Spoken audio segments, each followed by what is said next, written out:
তো বন্ধুসকল আপোনালোকে যিটো ফ্ৰী ই ৰিক্সা যিটো দি আছে ভাৰত চৰকাৰৰ ফালৰ পৰা তাৰ লগতে আমাৰ সোনু সুদ ডাঙৰীয়াই জড়িত হৈ আছে আৰু তেখেতৰ ফালৰ পৰা যিটো আপোনালোকে ফ্ৰী ই ৰিক্সাৰ বাবে আবেদন কৰিব সেইটো আবেদন কৰিবৰ বাবে প্ৰথমতে আপোনালোকে লেপটপ বা কম্পিউটাৰ বা মোবাইল স্ক্ৰীনত গৈ পেলাই google.com সাৰ্চ কৰি ল'ব এনেকৈ।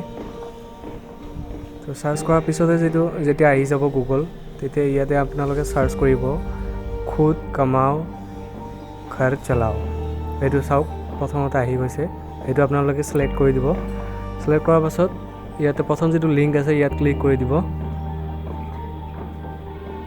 লিংকত ক্লিক কৰাৰ পাছত এইটো পেজ ওপেন হৈ যাব। তাৰ পাছত আপোনালোকে অলপ সময় ৱেইট কৰাৰ পাছতে স্ক্ৰল ডাউন কৰি তললৈ আহি যাব।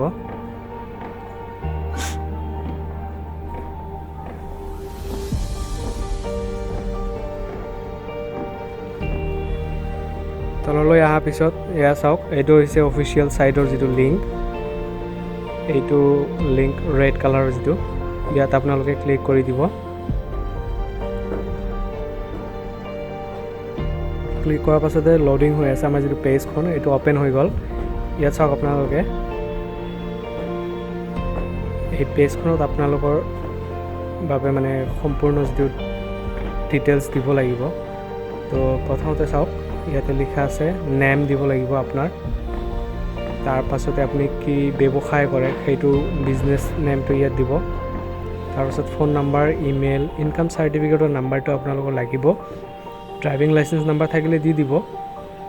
আৰু আপোনাৰ ষ্টেট আসাম এইটো সিলেক্ট কৰি ল'ব। এড্ৰেছটো ইয়াত বহাই দিব, আপুনি যিখন ভিলেজত বা টাউনত থাকে সেইটো বহাই দিব। তাৰপাছত আপোনাৰ পৰিয়ালত বা ফেমিলিত কিমানজন সদস্য আছে, মেম্বাৰ আছে, সেইটো ইয়াত টাইপ কৰি দিব নাম্বাৰটো। কৰি দিয়াৰ পাছত আপুনি যদি শাৰীৰিকভাৱে হেণ্ডিকেপ থাকে তেনেহ'লে য়েছ কৰি দিব। ইয়াতে চাওক আৰ ইউ হেণ্ডিকেপ বুলি লিখা আছে।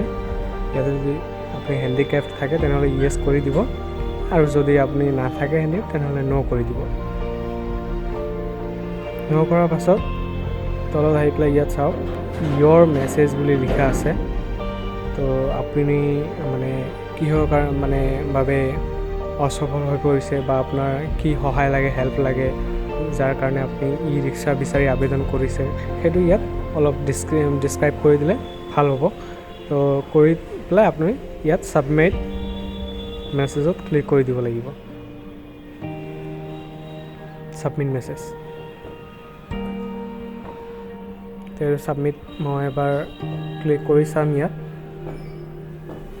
হোৱা নাই, ইয়াত লিখা আহিছে প্লিজ এণ্টাৰ ইয়'ৰ নেম। মই ইয়াত একো টাইপ কৰা নাই এতিয়া, সেইটো কাৰণে এতিয়া এইটো লিখা আহিছে। তো আপোনালোকে যেতিয়া মানে এইটো ফৰ্মখন ফিল আপ কৰি ল'ব, তাৰপাছত আপুনি ছাবমিট মেছেজত ক্লিক কৰি দিলে আপোনাৰ মেছেজটো ছাবমিট হৈ যাব বা সিহঁতৰ ফালে গুচি যাব। তো বন্ধুসকল ভিডিঅ'টো ভাল লাগিলে এটা লাইক কৰি দিব।